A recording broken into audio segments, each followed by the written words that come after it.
स्वर्ग का चाचा। बहुत पहले की बात है।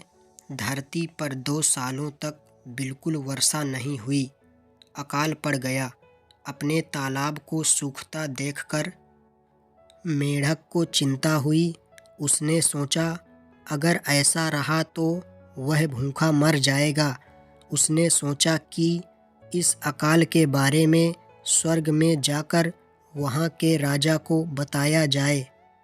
साहस कर मेंढक अकेला ही स्वर्ग की ओर चल पड़ा। राह में उसे मधुमक्खियों का एक झुंड मिला। मधुमक्खियों के पूछने पर उसने बताया कि भूखे मरने से अच्छा है कि कुछ किया जाए। मधुमक्खियों का हाल भी अच्छा नहीं था। जब फूल ही नहीं रहे तो उन्हें शहद कहाँ से मिलता। वे भी मेंढक के साथ चल दीं। आगे जाने पर उन्हें एक मुर्गा मिला। मुर्गा बहुत उदास था। जब फसल ही नहीं हुई तो उसे दाने कहाँ से मिलते। उसे खाने को कीड़े भी नहीं मिल रहे थे, इसलिए मुर्गा भी उनके साथ चल दिया। अभी वे सब थोड़ा ही आगे गए थे कि एक खूंखार शेर मिल गया। वह भी बहुत दुखी था। उसे खाने को जानवर नहीं मिल रहे थे। उनकी बातें सुन शेर भी उनके साथ हो लिया। कई दिनों तक चलने के बाद वे स्वर्ग में पहुँचे। मेंढक ने अपने सभी साथियों को राजा के महल के बाहर ही रुकने को कहा। उसने कहा कि पहले वह भीतर जाकर देख आए कि राजा कहाँ है। मेंढक उछलता हुआ महल के भीतर चला गया। कई कमरों में से होता हुआ वह राजा तक पहुँच ही गया। राजा अपने कमरे में बैठा परियों के साथ बातें कर रहा था। मेंढक को क्रोध आ गया। उसने लंबी छलांग लगाई और उनके बीच पहुंच गया। परियां एकदम चुप हो गईं।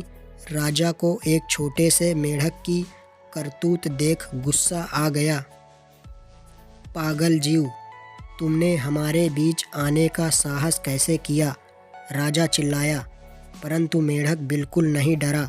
उसे तो धरती पर भी भूख से मरना था। जब मौत साफ दिखाई दे तो हर कोई निडर हो जाता है। राजा फिर चीखा। पहरेदार भागे आए ताकि मेंढक को पकड़कर महल से बाहर निकाल दें, मगर इधर उधर उछलता मेंढक उनकी पकड़ में नहीं आ रहा था। मेंढक ने मधुमक्खियों को आवाज़ दी। वे सब भी अंदर आ गईं। वे सब पहरेदारों के चेहरों पर डंक मारने लगीं। उनसे बचने के लिए सभी पहरेदार भाग गए। राजा हैरान था। तब उसने तूफान के देवता को बुलाया, पर मुर्गे ने शोर मचाया और पंख फड़फड़ाकर उसे भी भगा दिया।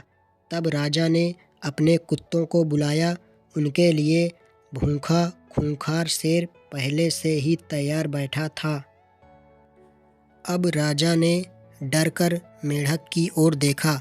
मेंढक ने कहा, महाराज, हम तो आपके पास प्रार्थना करने आए थे। धरती पर अकाल पड़ा हुआ है। हमें वर्षा चाहिए। राजा ने उससे पीछा छुड़ाने के लिए कहा, अच्छा चाचा, वर्षा को भेज देता हूँ। जब वे सब साथी धरती पर वापस आए तो वर्षा भी उनके साथ थी। इसलिए वियतनाम में मेंढक को स्वर्ग का चाचा कहकर पुकारा जाता है। लोगों को जब मेंढक की आवाज़ सुनाई देती है, वे कहते हैं, चाचा आ गया, तो वर्षा भी आती होगी।